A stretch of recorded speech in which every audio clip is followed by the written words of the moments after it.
అన్నమయ్య జిల్లా సుండుపల్లిలో real estate వ్యాపారస్తుల హల్చల్ స్థానికులను భయభ్రాంతులకు గురిచేస్తుంది.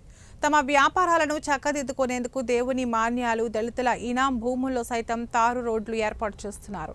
ఇక్కడ నుంచి ఎటువంటి జాతీయ రహదారి లేకపోయినా చెన్నై, బెంగళూరు, హైదరాబాద్, అమరావతి వంటి రాజధానులకు బైపాస్ రోడ్డు వేసేందుకు సిద్ధమయ్యారు. మండల కేంద్రంలో కనీసం బస్టాండ్ సౌకర్యం కూడా లేని పరిస్థితుల్లో మండల కేంద్రానికి బైపాస్ రోడ్డు అవసరం ఎందుకు వచ్చిందో రియల్ ఎస్టేట్ వ్యాపారం చేస్తున్న నాయకులకే తెలియాలంటున్నాయి ప్రజా సంఘాలు.